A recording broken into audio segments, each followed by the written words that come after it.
Welcome back, everybody. I'm glad you're here, and I hope that you enjoyed topic one and you have begun to develop some tools to really begin to lead yourself, so you can effectively lead young people in ministry.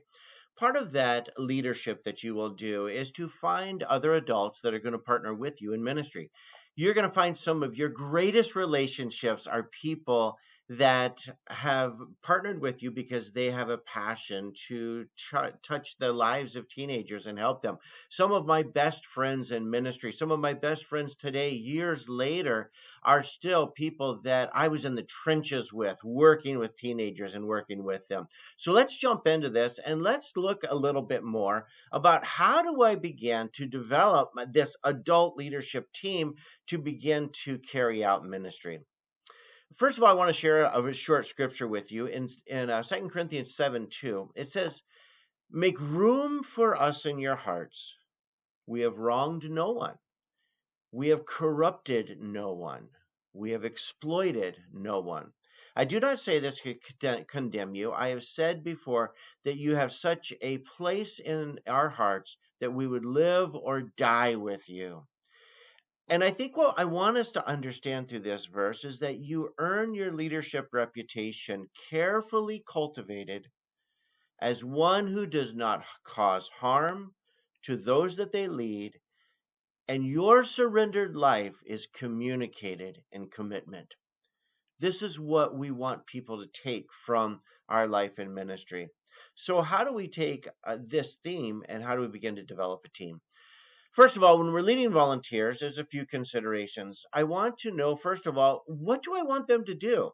Do I want them to just sit and watch me do ministry, or can I really train them and empower them to do something within their gifting and within their ability? How can I get the most people involved at some level? Some people might be able to help you once a month. Some people might help you every week. Some people might be able to just help at a summer camp or be a chaperone. You might have a couple ladies in the church that just want to make breakfast for an overnighter. Find ways for people to contribute and to further the ministry that you're doing. Give everybody an opportunity to do something in ministry. The next one is, how do I train leaders?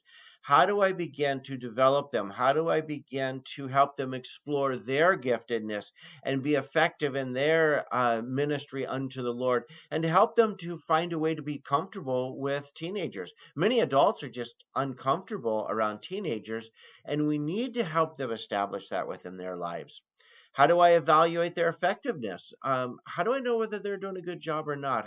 What are some ways that I am going to develop to be able to help them to be effective? Next is, how do I establish and provide accountability for expectations? Some people might want to work with teens conceptually, but when it really comes down to the hard work, they really don't want to do it.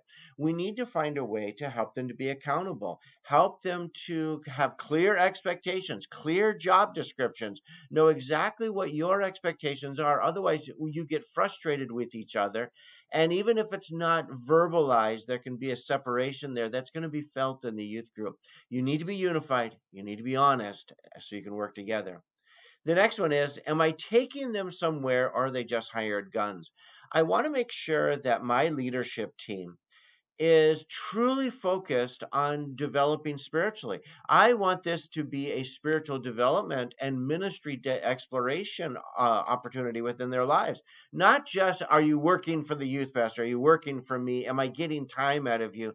As your pastor, I want to invest in you because you are my leader. And we need to keep that in focus. Some other considerations as we're really beginning to engage with volunteers is, first, be open to anyone, but don't accept everyone. Not everybody should work with the youth group, but give everybody an opportunity to find out their heart, find out their passions, find out their background and past. These are very important things. Next, give a clear purpose, expected commitments, and qualifications and activities. Help them to understand, here's exactly what I want you to do. Here's exactly what I need. Here's exactly how we're all going to be successful in ministry to youth. Give as detailed of a job description as possible. You know what? Eventually, the van driver is going to have to change a tire or call AAA. You know what? That's okay, but try to be clear with the expectations as you are helping them along. Next, cast the vision for the church's youth, not just the youth in the church. I want to touch every teenager in the church. Maybe not all of them come to the youth group if you're in a larger church, but I want to truly find those that will take ownership over this segment of the church, not just this youth group that's put off in this side room. The next one is make an easy and clear entry point and exit point into some aspect of youth ministry.